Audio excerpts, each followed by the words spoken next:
سر flip Sydney, تعارف و تمہید۔ سر فلپ سڈنی 1554 میں پین ہرسٹ میں پیدا ہوا۔ اس نے شیوزبری اسکول اور کرائسٹ چرچ کالج آکسفورڈ میں تعلیم پائی۔ 1558 میں اس کی راہ و رسم اسپینسر سے ہوئی، جو بہت جلد گہری دوستی میں بدل گئی۔ 1575 میں اس کا تعارف اسٹیلا نام کی لڑکی سے ہوا اور دونوں محبت کے بندھن میں بن گئے۔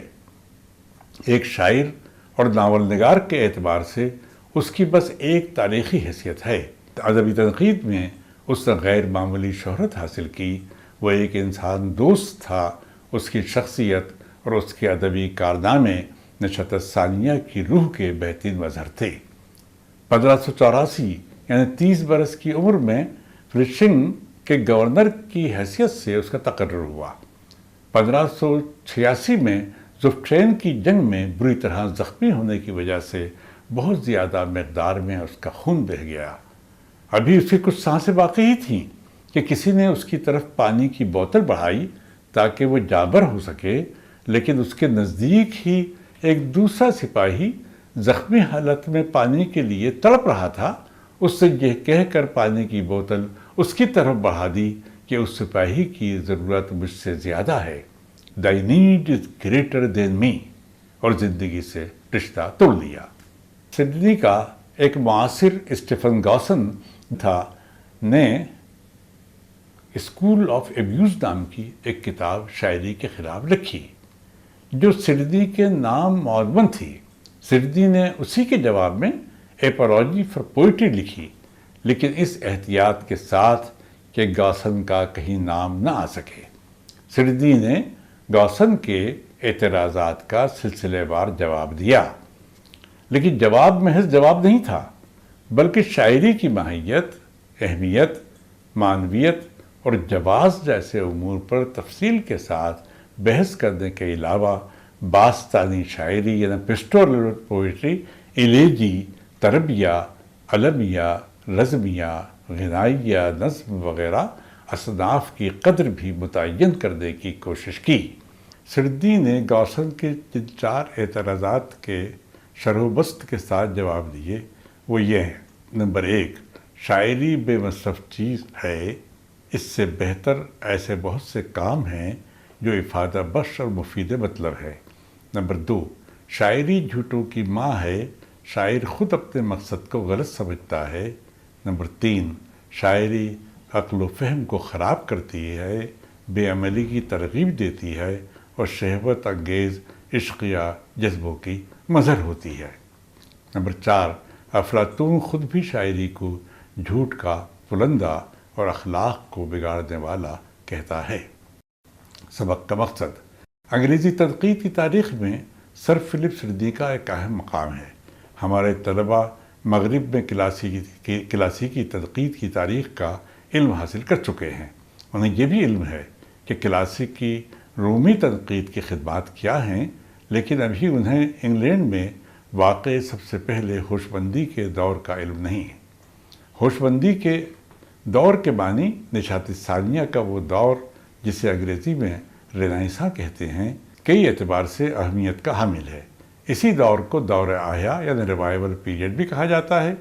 سماجی، تہذیبی، علمی اور ادبی سطح پر بھی جو انقلابی تبدیلیاں عمل میں آئیں، اس کے بارے میں ہمارے طلباء بخوبی جانتے ہیں، لیکن انہیں سر فلپ سڈنی کی ادبی و تنقیدی خدمات کا علیحدہ سے علم کم سے کم ہے۔ اس سبق کا مقصد انہیں درج ذیل امور کے تعلق سے معلومات فراہم کرانا ہے۔ نمبر 1، سر فلپ سڈنی کا انگریزی تنقید میں کیا مقام ہے؟ 2، انگریزی میں انہیں ادبی تنقید کا بنیاد ساز کیوں کہا جاتا ہے؟ نمبر 3، انہوں نے ایپولوجی آف پوئٹری نام کی کتاب کیوں لکھی؟ 4، اسٹیفن گاسن نے اپنی تصنیف اسکول آف ایبیوز میں شاعری کے خلاف کن اعتراضات کو بنیاد بنایا تھا؟ 5، سر فلپ سڈنی نے گاسن کے اتہامات کا بالترتیب کیا جواب دیا؟ 6، سر فلپ سڈنی نے ارسطو، افلاطون اور ہوریس سے کس قسم کے اثرات قبول کیے۔ 7 اس کے نزدیک شاعری کا درجہ دوسرے شعبہ علوم سے کیوں برتر ہے؟ 8 سر فلپ سردی کے عہد میں انگریزی شاعری کی کیا صورتحال تھی؟ 9 سردی کو انگریزی شاعری سے کیا شکایات ہیں؟ 10 سردی کے بارے میں یہ کیوں کہا جاتا ہے کہ اس کی تنقید نشاط ثانیہ کی روح کی مظہر ہے؟ سردی کا عہد اور تنقیدی تناظر۔ عہد وسطیٰ میں ادب کو کلیسائی نقطہ نظر سے دیکھنے کا عام رواج تھا۔ بحر و وزن، زبان و قواعد، نیز اخلاقیات کی گرفت مضبوط تھی۔ فکر و خیال کے آزادی کے کوئی معنی نہیں تھے۔ سقوط قسطنطنیہ کے بعد عہد وسطیٰ کی تاریکی کو رفع کرنے میں ان اسکالرز کا بڑا دخل ہے جو ہجرت کر کے یورپ کے مختلف علم و دانش کے مراکز میں پھیل گئے تھے، جہاں ابھی نئی فکر کے کوئی آثار نمایاں نہیں ہوئے تھے۔ یورپ ابھی عہد وسطیٰ کی ضرورتوں سے چھٹکارا نہیں پا سکا تھا۔ یہ اسکالرز اپنے ساتھ متعدد کلاسیکی فلسفیوں اور ادیبوں کے اوریجنل قلمی نسخے بھی اپنے ساتھ لائے تھے۔ ان سے پہلے یورپ نے رومی اطالوی تراجم یا عربی دانشور ابن رشد کے ارسطو کی پوئٹکس کی تفاسیر کے ذریعے یونان کی فکر سے تھوڑی بہت روشنی ضرور حاصل کی تھی، لیکن یہ تراجم محدود قسم کا علم ہی فراہم کر سکے تھے۔ یونانی مہاجر اسکالرز کے ذریعے یورپ صحیح معنی میں یونان کی اوریجنل دانش و بینش سے متعارف ہوا، جس کی حیثیت علم و ادب کے حیرت انگیز اور چکا چوند کرنے والے گراں قدر مقصد کی سی تھی۔ ارسطو کی پوئٹکس نے ادب کا نسبتاً ایک آزاد اور خالص ادبی نظریہ فراہم کیا، لیکن نشاط ثانیہ کو اس معنی میں ایک عبوری دور بھی قرار دیا جا سکتا ہے کہ قدیم و جدید کی کشمکش اور باہمی آمیزش کا سلسلہ بھی ساتھ ساتھ جاری رہا۔ اس سلسلے میں بشپ منٹرنو کی آرٹ آف پوئٹری کی خاص اہمیت ہے، جس نے گوتھک آرٹ کے بنیادی اصول مرتب کیے تھے۔ اس کا کہنا تھا کہ یہ مناسب نہیں ہے کہ ورجل یا ہومر کے انداز کی شاعری کی جائے، اس کے بجائے جہاں گرد جابازوں کے کارناموں کو ایسے کج رو اور ڈاوا ڈول اسلوب میں ادا کیا جائے جو کسی ایک طریقہ کار کے ساتھ مخصوص نہ ہو۔ اس کا مطلب نئے اسالیب اور نئی تکنیکیں اختراع کرنے کی طرف تھا۔ نشاط ثانیہ میں بھی کلاسیکی حیاتی سخت گیری اور وحدت عمل کے تصور سے انحراف کیا گیا۔ ایسے ڈرامے لکھے گئے جن میں المیہ اور طربیہ کا امتزاج ملتا ہے۔ میزونی، جو منٹرنو کا معاصر تھا، ارسطو کے تصور نقل کی یہ تعبیر پیش کرتا ہے کہ شے یا معروض کے طور پر نقل جو تخیلی تمثال خلق کرتی ہے وہ انسانی ہنر کا کمال ہے۔ تمثال شاعر کے انتخاب اور ارادے کے تحت ذہن کی تخلیق ہوتا ہے، جسے وہ فینٹیسی یعنی فنتاسیہ کا عمل قرار دیتا ہے۔ اصلاً تخیل کے عمل ہی کو وہ فنتاسیہ کہتا ہے۔ میزونی نے بھی فنتاسیہ کو شعری عمل میں ایک اہم قوت کا نام دیا ہے کہ شاعری جن اشیاء کو خلق کرتی ہے وہ من گھڑنت، مصنوعی اور تخیلی ہوتی ہیں، کیونکہ انہیں فنتاسیہ کی قوت نے خلق کیا ہے۔ شیکسپیئر نے بھی ایک جگہ لکھا ہے "The truest poetry is most failing"، سچی شاعری بے حد من گھڑنت یعنی افسانوی ہوتی ہے۔ تخیلی کارکردگی کے ان تصورات میں لانجائنس کی اس سری قوت کی جھلک ملتی ہے جسے اس نے نفیس دیوانگی یعنی فائن فرینزی سے موسوم کیا تھا، جو شاعری کی تخلیقی حس کو تحریک بخشتی ہے۔ منٹرنو بھی شاعری کے مقصد کو صرف لطف اندوزی اور اخلاق آموزی سے ملحق کر کے نہیں دیکھتا، بلکہ ٹو موو یعنی تحریک بخشنے کو بھی اسی ذیل میں رکھتا ہے۔ اطالوی نقاد بھی امتزاجی شاعری یعنی مکسڈ پوئٹری کے حق میں تھے۔ انہیں داتے کے علاوہ ٹیسو، پلسی اور گوارینی کی شعری حیاتوں سے یہ ترغیب ملتی ہے۔ ظاہر ہے ارسطو کے فنی وحدت اور یکجائی کے تصور سے اس قسم کی امتزاجیت میل نہیں کھاتی۔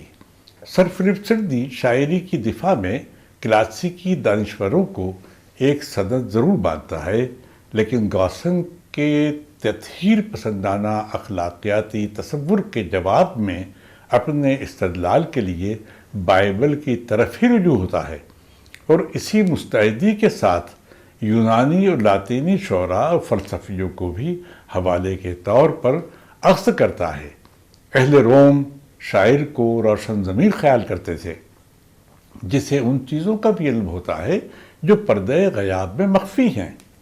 سردی بھی شاعری کی ہماگیریت کا قائل تھا، جو تمام علوم کی ماں اور ایسی تدبیر ہے جو جہالت کی تاریکی کو زائل کرنے کی طاقت رکھتی ہے۔ یہ خوبی اسے دانتے اور بک آف سالمز کے مصنف کے یہاں نظر آتی ہے، لیکن وہ یونانیوں کے اس خیال سے بھی متفق تھا کہ شاعر ایک صانع یا میکر ہوتا ہے۔ اسے مشاہدے میں آنے والی اشیاء کو لفظوں میں ڈھال کر پیش کرنے کا ہنر آتا ہے، جسے وہ فطرت کے مطابق نقل کا عمل کہتے تھے۔ تاہم شاعر فطرت کا محکوم نقال نہیں ہے۔ اس کی اختراعی صلاحیت ایک نئی فطرت کو خلق کرنے کی سعادت رکھتی ہے۔ فطرت کی اشیاء کو وہ ان سے بہتر شکل دیتا یا اسے ایسی نئی حیاتوں کا قالب عطا کرتا ہے جو اس سے پہلے فطرت میں موجود نہیں تھیں۔ اس کی اقلیم عجیب الخلقت، غضبناک دیوی دیوتا یا غیر حقیقی اور غیر واقعی اشیاء و کردار سے معمور ہوتی ہے۔ ایک سیکولر شاعر کو زمین سے حد سے زیادہ محبت ہوتی ہے۔ محض لفظی منظر سازی شاعر کا مقصد نہیں ہوتا، وہ اپنے مشاہدے کی بنیاد پر ایک مکمل تصویر بناتا ہے۔ شاعر انسان کا مثالی تصور پیش کرتے ہیں، اور یہ تصور نشاط ثانیہ کی روح کی تطبیق کرتا ہے، کیونکہ خدا نے انسان کو اپنی شبیہ پر خلق کیا ہے۔ اسی لیے شاعری بھی انسان کو ایک مکمل ہستی یا اس سے ایک بلند کوش مثالی کردار کے طور پر خلق کرتے ہیں۔ سردی اسے شاعر کی تخلیقی قوت کا مظہر کہتا ہے۔ سردی ارسطو کے تصور نقل کی تائید میں نقل کو نقل محض کے بجائے نمائندگی، تلبیس اور بولنے والی تصویر کہتا ہے، جس کا مقصد لطف اندوزی اور اخلاق آموزی ہے۔ اپولوجی فار پوئٹری کی شان نزول۔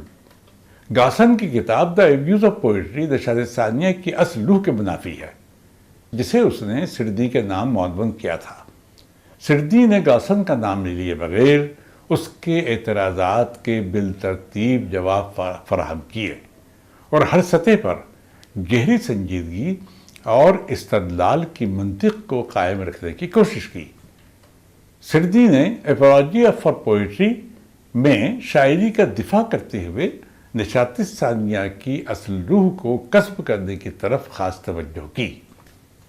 اس نے نہ صرف اطالوی نشاط ثانیہ کے بنیاد ساز اسکیلیگر اور منٹرنو کی پیروی کی، بلکہ شاعری کی ماہیت اور سرچشمے کا تفصیلی تجزیہ بھی کیا۔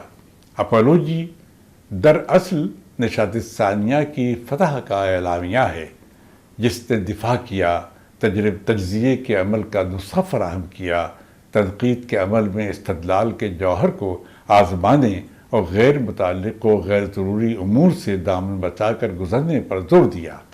سردی کو یہ بتانا مقصود تھا کہ عظیم شاعری کی تحسین کیسے کی جاتی ہے۔ انگلینڈ کو وہ شاعروں کے حق میں ایک سخت گیر سوکیلی ماں، a hard stepmother to poets سے تعبیر کرتا ہے، جیسے وہ بچوں کو ہنسانے کی کوئی چیز ہے۔ سردی سے قبل یعنی 1553 میں تھامس ولسن کی دا آرٹ آف ریٹورکس نام کی کتاب اور جارج گاسکوائنے کی کتاب دا میکنگ آف ورڈز اور rhyme in English certain notes of instructions concerning بھی بڑی حد تک عہد وسطیٰ کی ذہنیت ہی کی نمائندگی کرتی ہے، جو شاعری کو اس کی مجموعی ماہیت میں دیکھنے کے بجائے محض حیاتی اور تکنیکی پہلوؤں ہی کو اپنا مسئلہ بنا دیا۔ گوسن ایک پیورٹن تھا جو شاعری میں تخیل کے آزاد عمل کو خلاف اصول و اخلاق سمجھتا ہے، جبکہ سردی شاعری کو تخیلی تخلیق کہتا ہے۔ باوجود اس کے وہ شاعری کی مجموعی ماہیت میں اس کے حیاتی اور تکنیکی تقاضوں کو بھی کم اہمیت نہیں دیتا۔ بعض دلائل کے اوزار اس کے اپنے مگر بیشتر افلاطون، ارسطو، پلوٹارچ اور ہوریس سے اخذ کردہ ہیں۔ اس کا اصرار حیات و موضوع میں توازن کو قائم رکھنے اور مجموعی ماہیت میں ہر چیز کے اپنے مقام کی اہمیت کو پیش نظر رکھنے کی ضرورت پر ہے۔ اپولوجی کو سردی نے بڑی تنظیم کے ساتھ مرتب کیا ہے۔ اس کا استدلالی طریقہ کار کلاسیکی ہے۔ ہر جز منطقی اعتبار سے ایک دوسرے کے ساتھ مربوط اور ایک دوسرے کی پسروی یا پیش روی کرتا ہے۔ کینتھ مائرک نے اسے 7 حصوں میں منقسم کیا ہے۔ نمبر 1، دا ایگزورڈیم۔ اس حصے میں بعض عمومی باتیں کہی گئی ہیں جن کا مقصد پڑھنے والے کو اگلے ابواب کی طرف مائل کرنا ہے۔ نمبر 2، دا نریشو، بیانیہ۔ اس عنوان کے تحت شاعری کی کارکردگی یا رول کا تاریخی جائزہ لیا گیا ہے۔ شاعری علم کی قدیم ترین شاخ ہے جو اپنی کشش میں فلسفے سے زیادہ اور آفاقیت میں تاریخ سے زیادہ اور اخلاقی مقصد کے لحاظ سے سائنس سے زیادہ برتر مقام رکھتی ہے۔ نمبر 3، دا پروپوزیشو، قضیہ۔ یہ حصہ اس لحاظ سے بے حد اہم ہے کہ سردی نے اس کے تحت اپنے مبحث کو یونانی نقادوں کی آراء کے ساتھ مربوط کر کے شاعری کی تعریف متعین کرنے کی کوشش کی ہے۔ نمبر 4، دا پورٹیچو۔ اس حصے میں سردی نے اپنے دلائل اور مباحثے کو مختلف ذیلی حصوں میں تقسیم کیا ہے۔ یہ حصہ بھی اس معنی میں بے حد وقیع ہے کہ اس کے تحت شاعری کے خلاف جو جواز پیش کیے گئے ہیں یکے بعد دیگرے ان کے جواب فراہم کیے گئے ہیں۔ نمبر 5، دا کنفرمیشو، موسیقہ۔ اس کے تحت وہ اپنے دعوے کو تصدیق و توثیق کرتا ہے۔ نمبر 6، دا ریپریہنشو، محاسبہ۔ اس حصے میں شاعری کے خلاف محاذ آرائی کرنے والوں کی سرزنش کی گئی ہے۔ نمبر 7، پیروریشو، خلاصہ۔ سردی نے اس حصے میں اپنے بیانات کا نچوڑ پیش کر کے بحث کو اپنی تکمیل تک پہنچانے کی صحیح کی ہے۔ نیز عصری انگریزی شاعری کا تنقیدی جائزہ بھی لیا ہے۔ درجہ بالا عنوانات سے سردی کا طرز استدلال اور اس کی ذہنی استقامت عیاں ہے۔ ہم ان عنوانات کی روشنی میں اس کے خیالات کو 4 قطعات میں بانٹ سکتے ہیں۔ نمبر 1، پہلے قطعے میں شاعری کی عظمت کے بارے میں وہ روایتی دلائل و آراء کو ترجیح دیتا ہے کہ کس طور پر شاعری کو مختلف ادوار اور قوموں نے ایک بلند مرتبہ عطا کیا ہے، حتیٰ کہ قبائلی لوگوں میں بھی اس کی حیثیت تعلیم و تربیت اور ذہنی غذا کی ہے۔ نمبر 2، دوسرے قطعے میں شاعری کے مثالی مقاصد پر فلسفیانہ بحث کرتے ہوئے یہ کہا گیا ہے کہ انسانی ذہن اور کردار سازی میں اس کا بڑا حصہ ہے۔ نمبر 3، اس قطعے میں افلاطون سے اب تک شاعری کے خلاف جو اعتراضات کیے گئے تھے ان کے جواب فراہم کیے ہیں۔ نمبر 4، اس قطعے میں عصری انگریزی شاعری پر عملی تنقید کی گئی ہے۔ اسٹیفن گوسن کے اعتراضات کے جواب۔ سردی بالخصوص 4 بنیادی اعتراضات کے جواب فراہم کرتا ہے۔ نمبر 1، شاعری تضییع اوقات کی چیز ہے۔ نمبر 2، شاعری جھوٹوں کی ماں ہے۔ نمبر 3، سماجی انسانی خرابیوں اور برائیوں کی پرداخت کرتی ہے۔ نمبر 4، افلاطون جیسا فلسفی بھی اس کا زبردست نکتہ چین ہے۔ سردی کا کہنا ہے کہ شاعری تضییع اوقات جیسی چیز کے بجائے انسانوں کو نیکی کی طرف مائل کرتی ہے۔ شاعری کو جھوٹوں کی ماں کہنا محض ایک بہتان ہے۔ شاعر نہ تو جھوٹے ہوتے ہیں اور نہ کوئی دعویٰ کرتے ہیں، بلکہ جو کچھ کہتے ہیں تمثیلی اور بدیعی زبان میں کہتے ہیں۔ وہ یہ دعویٰ بھی نہیں کرتے کہ جو کچھ افسانوی اسلوب میں خلق کیا ہے اس پر یقین کیا جائے۔ اس طرح کالج سے پہلے وہ شعری عقیدے یعنی پوئٹک فیتھ اور واقعی صداقت کے باہمی رشتے کے تصور کی بنیاد بھی رکھ دیتا ہے۔ یہ خیال کہ شعراء انسانی تعقل کو یا انسانی عقل کو گمراہ کرنے کا کام کرتے ہیں، جو ایک بڑا گناہ ہے۔ معترضین نے یہ تہمت تربیہ، غنائیہ اور اس دہقانی شاعری کے پیش نظر لگائی تھی کہ وہ شدید عشقیہ جذبوں سے معمور ہوتی ہے۔ سردی کہتا ہے کہ شاعری انسانی عقل و فہم کو خراب نہیں کرتی، بلکہ انسانی عقل و فہم اسے خراب کرنے کے درپے ہوتے ہیں۔ وہ یہ تو مانتا ہے کہ شاعری کی کشش اور اپنی طرف مائل کرنے کی غیر معمولی صلاحیت نازیبا مقصد برآری کے لیے آمادہ کر سکتا ہے، لیکن اس سے یہ بھی ثابت ہوتا ہے کہ اگر شاعری کا استعمال صحیح طریقے سے کیا جائے تو وہ انسانی ذہن کو زندگی کے صحیح اور حقیقی مقاصد سے روشناس کرانے کی طاقت رکھتی ہے۔ یہ بھی ایک بے بنیاد الزام ہے کہ شاعری قومی مزاج کو بگاڑتی اور عمل کے بجائے سست خوری اور عیش پسندی کی طرف مائل کرتی ہے۔ سڈنی ہومر اور ارسطو کو مثال کے طور پر پیش کرتا ہے کہ یہ وہ شعراء ہیں جن کی شاعری عمل کے لیے اکساتی ہے، نہ کہ سلاتی ہے۔ جہاں تک افلاطون کی سرزنش کا تعلق ہے، اس کا سب سے بڑا سبب دیوتاؤں کی طرف شعراء کا غیر اخلاقی رویہ تھا، جو اکثر اساطیری مذہبی عقائد کو باطل ٹھہراتے تھے یا ان کا مذاق اڑاتے تھے۔ لیکن افلاطون ہی شعراء کے تخلیقی وجدان کی اہلیت کو فیض ربانی سے تعبیر کرتا ہے، جو انسانی عقل سے پرے ایک ایسی قوت ہے جس سے معدود چند لوگ ہی مستفیض ہوتے ہیں۔ عصری انگریزی شاعری کا محاسبہ۔ سڈنی نے اپولوجی میں عصری انگریزی شاعری کو بھی موضوع بحث بنایا ہے کہ وہ اعلیٰ مقاصد سے روگرداں ہے، اسی لیے اس میں نمو اور ارتقاء کے آثار مدھم پڑ گئے ہیں۔ ہوریس کی اچھی شاعری کے تصور سے بے اعتنائی برتنے کی وجہ سے انگریزی شاعری زوال آبادہ ہے۔ یعنی شاعری محض نقل کا نام نہیں ہے، مشق و ممارست بھی اس کے ساتھ مشروط ہے۔ اگر شاعری کے اصول مصنوعی قسم کے اور نقل کرنے کے قماشات قدرتی اہلیت سے عاری ہیں تو اعلیٰ مقصد تک رسائی ناممکن ہے۔ شعری کمال کے حصول کے لیے شاعر میں اس فہم کا ہونا لازمی ہے کہ مواد کا اظہار لفظوں کے ذریعے ہوتا ہے اور الفاظ مواد کا اظہار کرتے ہیں۔ اس نقطے سے آگاہ شعراء فن اور مشق کے باہمی رشتے کو بخوبی سمجھتے ہیں۔ سڈنی کی نظر میں چوسر، سیکویلے اور اسپینسر کی شاعری لائق تحسین ہونے کے باوصف کوتاہیوں سے خالی نہیں ہے۔ گوربڈک ایک گراں قدر المیہ ہے جو اپنی بہت سی خوبیوں کے باعث سینیکائی اسلوب یا سینیکائی اسٹائل کی بہترین مثال ہے، لیکن اس میں بھی زبان و مکان کی بحثیتوں سے غفلت برتی گئی ہے۔ سڈنی ارسطو کے اس خیال کو خاص بخت کی نظر سے دیکھتا ہے کہ فن پارے کے تمام اجزاء مل کر ایک کلی وحدت قائم کرتے ہیں۔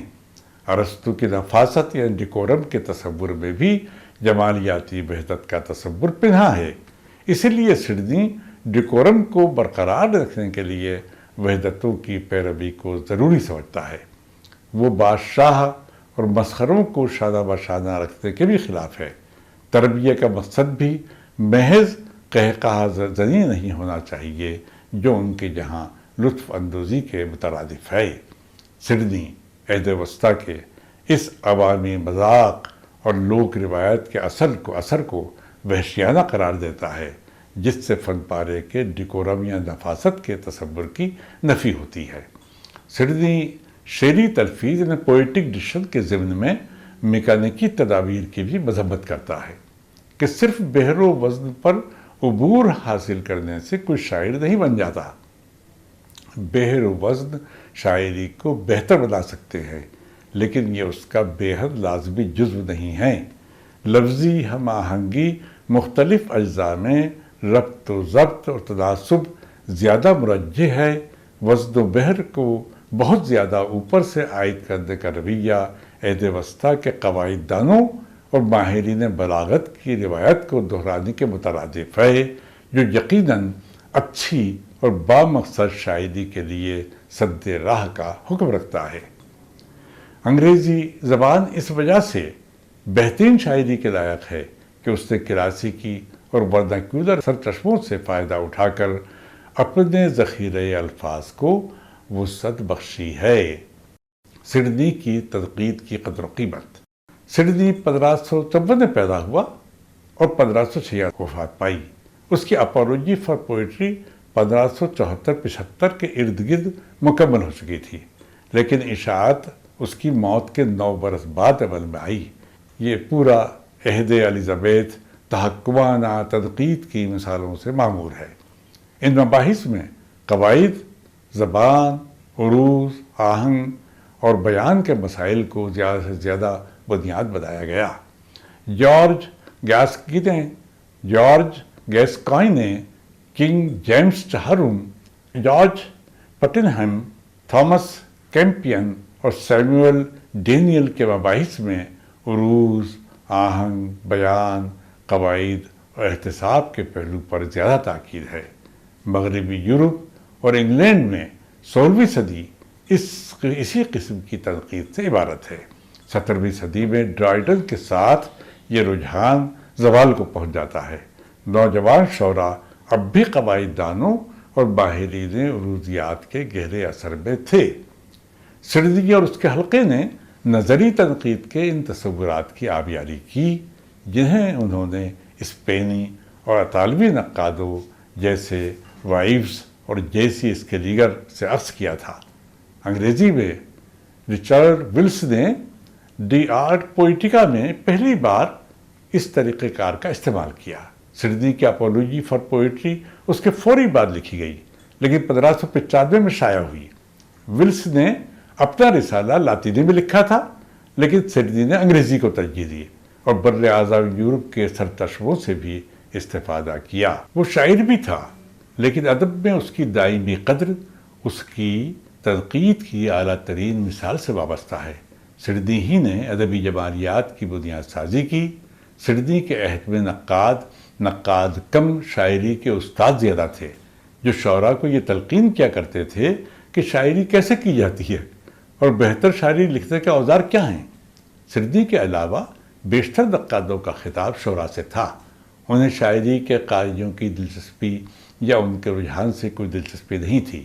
اگرچہ ملکہ الزبیتھ کی تاجپوشی کے بعد نئی ہوشمندی کا آغاز ہو چکا تھا، کلاسیکیت کے احترام کے ساتھ جدید و تجدید کی طرف نئے ذہنوں کی رغبتیں بڑھ چکی تھیں، پھر بھی تھامس گاسن جیسے تطہیر پسندوں کا ایک حلقہ زبانی اور تحریری سطح پر کافی سرگرم تھا۔ سڈنی نے خالص ادبی جمالیاتی نقطہ نظر سے گاسن کی دا اسکول آف ابیوز کا جواب اپولوجی فار پوئٹری لکھ کر دیا۔ انگریزی میں ادبی تنقید کا آغاز سر فلپ سڈنی سے ہوتا ہے۔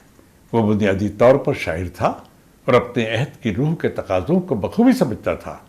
تاریخ، ادب اور جمالیات جیسے شعبوں سے اسے گہری دلچسپی تھی۔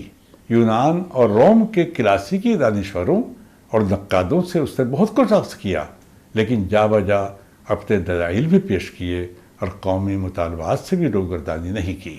شاعری کا ایک ستھرا ذوق رکھتا تھا اور اچھی یا بری شاعری کے تصور سے بھی آگاہ تھا۔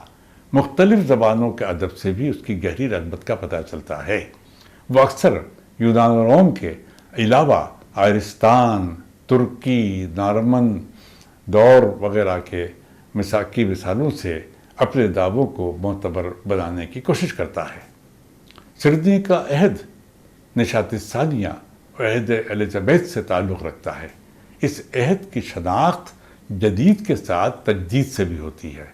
افلاطون، ارسطو اور ہوریس کے تصورات نقد کا احیا بھی کیا جاتا ہے اور ان سے جرح و قدح بھی کی جاتی ہے، جو نئی ہوشمندی کا تقاضا تھا۔ اکثر پیوریٹن حلقے کے ادیب اور مفکر شاعری اور ڈرامے کو مخرب اخلاق گردانتے ہیں، انہی میں اسٹیفن گاسر بھی تھا جس نے شاعری کے خلاف دا اسکول آف ایبیوز نام کی کتاب لکھی تھی۔ سردی نے اپولوجی آف پوئزی کے عنوان سے اس کا جواب لکھا۔